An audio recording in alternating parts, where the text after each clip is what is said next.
আমরা ছাত্র জনতা গণভবন ঘেরাও করতে যাচ্ছি, আর আমাদের মনে একটাই প্রতিজ্ঞা, আমরা আমাদের দাবি আদায় না করে ঘরে ফিরব না। আপনার গানগুলি অনেক অনুপ্রাণিত করছিল। আমি প্রতিদিন তারা এই যমুনা বাংলাদেশে যতক্ষণ থাকবো এই বাংলা মানুষ যমুনাটা বুঝতো না।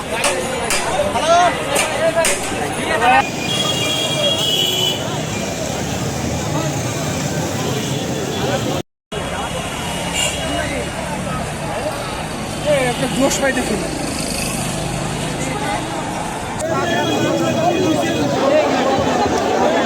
বিজয়ের প্রথম ক্ষণে এই অনুভূতি ভাষায় প্রকাশ করা যাবে না। জনসমুদ্রের মধ্যে আমরাও আছি।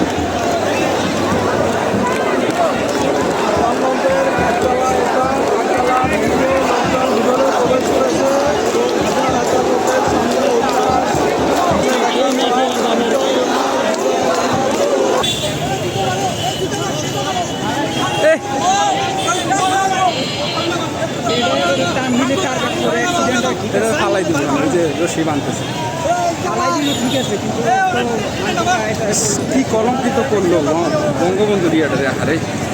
হ্যাঁ, সন্তানই পারে বাবা মার শ্রদ্ধা আরও উপরে উঠাতে, আবার সন্তানই বাবা মার যে সম্মান থাকে সেটা মাটিতে মিশিয়ে দেয়, ধূলিসাৎ করে দেয়। আমরা আছি এখন বিজয় সরণি, নতুন বিজয়ে আমরা আছি এখন বিজয় সরণি। এই জনসমুদ্রের মধ্যে আমরাও আছি। গণভবন ঘেরাও কর্মসূচিতে এই জনসমুদ্রে আমরাও আছি একসাথে ছাত্র জনতার সাথে।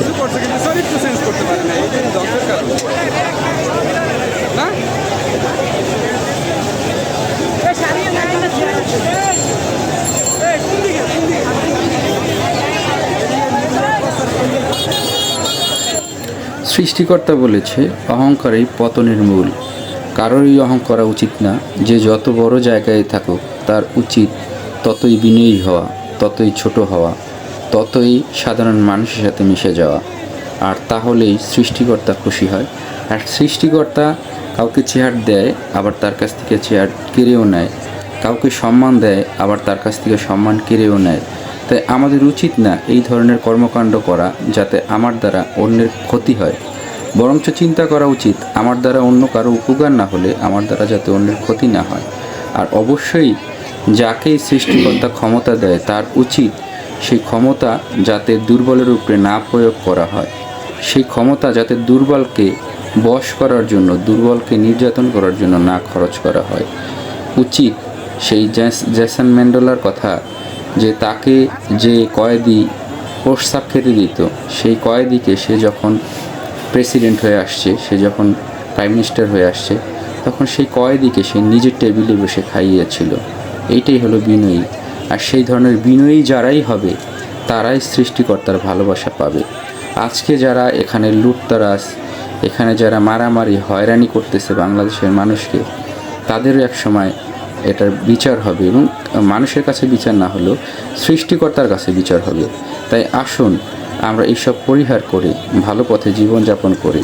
এই সন্তানদের যে অর্জন, এই ছাত্রদের যে অর্জন, তা আমরা কলুষিত না করি।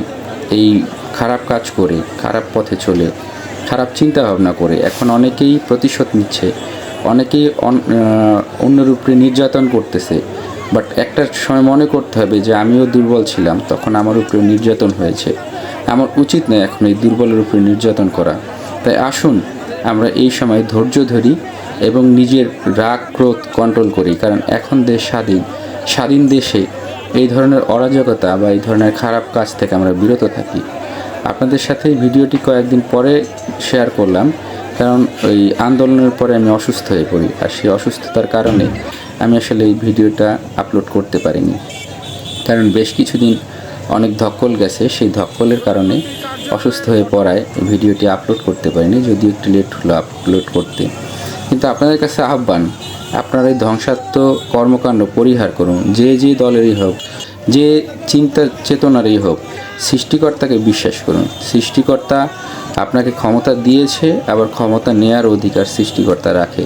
তাই আসুন আমার দ্বারা, আপনার দ্বারা এবং আমাদের দ্বারা যাতে সমাজের কোনো ক্ষতি না হয়, দেশের কোনো ক্ষতি না হয়, আমরা সেই ধরনের কাজই করি। আমরা সবাইকে প্রোটেক্ট করি, সবাইকে বন্ধু ভাবি, সবাইকে আপন ভাবি, কারণ আপন প্রতিবেশীকে আপনার মতো ভালোবাসলে সৃষ্টিকর্তা খুশি হয়।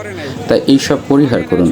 আসুন আমরা এই সন্তানদের এই তাজা রক্তের বিনিময়ে আমরা যে স্বাধীনতা পেলাম, যে পরাধীনতা থেকে আমরা মুক্ত হলাম, যে শাসন শোষণের থেকে মুক্ত হলাম, আমরা যাতে সেটা না করি, আমরা যাতে ভালোভাবে এই বিজয় উদযাপন করতে পারি, এই ভালোবাসা উদযাপন করতে পারি। ধন্যবাদ আপনাদের সবাইকে।